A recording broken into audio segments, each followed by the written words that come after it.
I know some quarterbacks like to get that first hit out of the way in the preseason game. Is there any thought at all to taking the red jersey off of Daniel at some point before September 14th?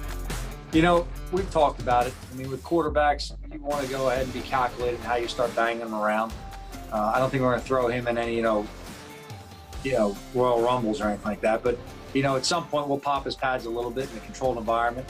Maybe that's with, a young guy who understands just kind of, hitting him a little bit. But I'm not in a hurry to go ahead and just beat the hell out of him, Tom. But, at some point we'll prepare his body for he may take the first game.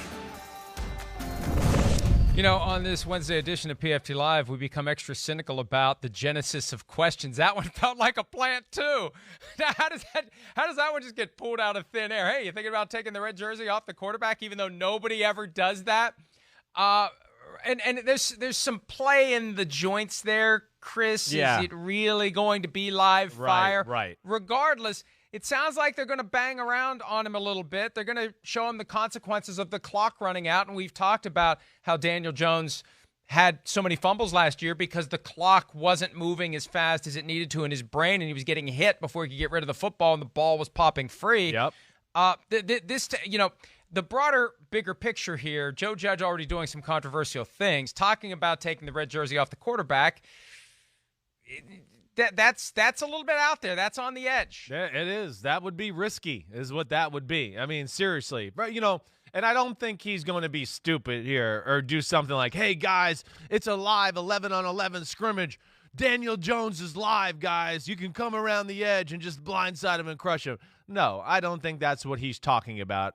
That would not be good because defensive players, even though if you told them like, hey, he's our quarterback, let's not crush him, let's give him a thud, there's too many moving parts there. You get pushed in the back by an offensive tackle. Sometimes the defensive lineman just can't control their emotions. They want to beat the guy in front of them so much and impress their coach, and they're working on techniques, and maybe they're pissed off for a play, and then, their motor runs too fast, and you hit the quarterback, and all of a sudden you go, oh, damn, I hurt our quarterback. I didn't mean to. So, yeah, controlled environment. That's fine. I get that. Have him in the pocket, okay, maybe in 7-on-7, and have bags hitting him or people around him, and he's got to move and make a throw. Do that. I do think that's a real aspect to talk about this year with the 2020 season, Mike. I know from my own experience and a lot of other quarterbacks I've known through time, man, we don't get hit. You don't get hit. So you become anxious about, well, what's it going to feel like to get hit this year? What's it feel like going to get hit this year? And it can kind of affect your throwing and your mental decisions and all those things until you get hit a few times. And then you go, oh, that's not that bad. I mean, Julius Peppers is scary and big, but I'm going to live. I'll be okay. Yeah, the great ones even need that. So to not have that this year and to have quarterbacks have to go into week one with no preseason and, oh, my gosh, it's live bullets right away, I think you could see some skittish quarterback play every now and then just because they're not used to the chaos of the environment yet. There is a certain irony in you talking about getting hit by Julius Peppers and other members of the Carolina Panthers, which newer viewers may not be aware of because Chris almost didn't live after an encounter with that team. Maybe that wasn't the best one. Yeah, maybe that's not the best guy to point out because there can be some serious consequences if you get hit too hard and if your team doesn't pull you out of the game because it's obvious that there's something wrong to everybody except, your team. But I see what you're saying, and I think it makes sense.